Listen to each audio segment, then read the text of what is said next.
तंजीन फातिमा को हिरासत में लिया गया है।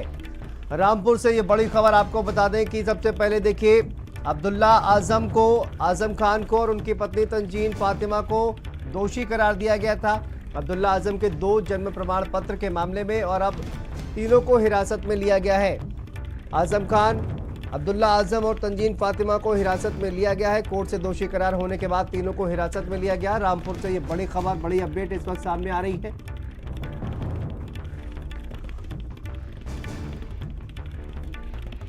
और ओमपाल हमारे सहयोगी जुड़े हुए हैं। ओमपाल, देखिए हिरासत में लिया गया है, ये बड़ी जानकारी इस वक्त निकलकर सामने आ रही है। जिस तरह का पूरा मामला था और 2 प्रमाण पत्र के बाद जन्म प्रमाण पत्र का ये पूरा मामला जिसमें दोषी करार दिया गया और उसके बाद उनको हिरासत में लिया गया है। बिल्कुल, देखिए अब किसी भी क्षण जैसे ही कोर्ट से वो बाहर निकलेंगे, ये पुलिस की गाड़ियां, आप सोचिए 3 गाड़ियां मेरे पीछे लगी हैं और 3 से ज्यादा गाड़ियां आगे लगी हैं। कलेक्ट्रेट परिसर के जितने भी गेट, 3 गेट हैं, तीनों के गेटों के बाहर पुलिस का पहरा है और ये गाड़ियां इसीलिए लगाई गई हैं जैसे ही आजम खान कोर्ट से बाहर निकलेंगे और फिर इन गाड़ियों की मदद से उनको जेल ले जाया जाएगा। बिल्कुल, और हिरासत में उनको लिया गया है। और फैसला कितनी देर में कहा जाए कि आ सकता है, और इसको लेकर कोई अपडेट अभी तक अगर सामने आ रही हो किसी से आपकी बात? बिल्कुल, अब हिरासत में लिया गया है उनको और हिरासत में लेने के बाद ही अब किसी भी क्षण फैसला आ सकता है, क्योंकि कोर्ट आप मेरे पीछे देख रहे हैं, मेन गेट है ये और गेट यहाँ से 200 मीटर की दूरी पर कोर्ट है और कोर्ट में सुनवाई लगातार चल रही है। तो आप सोचिए जिसमें दोषी करार दिया गया है उसी में अब उनको फैसला सुनाना है और फैसले में आजम खान के लिए कितनी राहत हो सकती है और कितनी आफत हो सकती है। आपके पास हमारे साथ राकेश त्रिपाठी जी, भारतीय जनता पार्टी के प्रवक्ता जुड़ गए हैं। राकेश जी, देखिए ये बड़ा फैसला आया है एमपीएमएलए कोर्ट की तरफ से। अब दोषी करार दिया गया है अब्दुल्ला आजम को, आजम खान को, उनकी पत्नी तंजीन फातिमा को। किस तरह से देखते हैं आप इस पूरे फैसले को?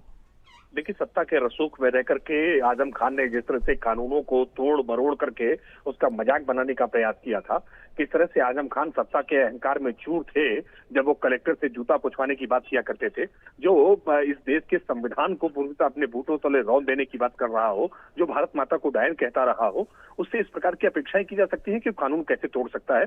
लेकिन आज जब निजाम बदला है, सरकार बदली है, योगी आदित्यनाथ सरकार ने आकर के आज सारे ऐसे मामलों का प्रोसिक्यूशन तेज गति से चलाया और आज न्यायपालिका साक्ष्यों की बुनियाद पर, तर्कों की कसौटी पर कस करके आजम खान और उनके पूरे परिवार को लगातार दोषी ठहराने का काम कर रही है। तो निश्चित तौर पर लोगों का भरोसा कानून में और बढ़ रहा है, न्याय व्यवस्था में बढ़ रहा है कि ये अपराधी जो सत्ता के रसूख में अपराध किया करते थे, अब ये अपराधी बच नहीं सकते हैं। इन अपराधियों को बिहाइंड द बार, सलाखों के पीछे भेजने का काम लगातार सरकार करती रहेगी। और उनकी तरफ से ये राकेश जी आरोप लगाया जाता है कि देखिए सत्ता का दुरुपयोग कर जो उनके खिलाफ मुकदमे हैं वो लगातार दर्ज करवाए जा रहे हैं। देखिए, ये केवल अब मामला विवेचना के दौरान गिरफ्तारी का नहीं है। अगर ये केवल प्रोसिक्यूशन यानी ये सरकार के द्वारा गिरफ्तारी की जा रही है, केवल मामला इतने तक नहीं है। अब तो न्यायपालिका के द्वारा सारे ट्रायल को कंक्लूड करके, जिसमें अपॉर्चुनिटी ऑफ हियरिंग दी जाती है, उनको पूरा सुना जाता है, उनके वकीलों के द्वारा पूरा डिफेंड करने का हर संभव प्रयास किया जाता है।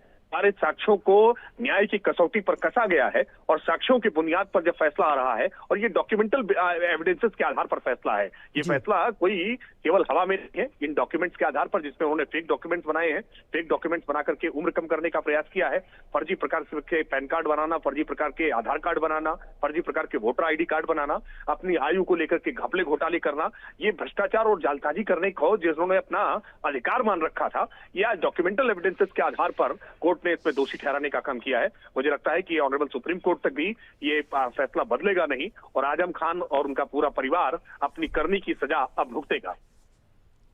बिल्कुल, और जिस तरह से कहा जाए कि राकेश जी, बहुत बहुत शुक्रिया आपका हमसे बातचीत करने के लिए। देखिए जिस तरह से बड़ी खबर आपको बता दें कि अब चूंकि तीनों को हिरासत में लिया गया है, आकाश और सक्सेना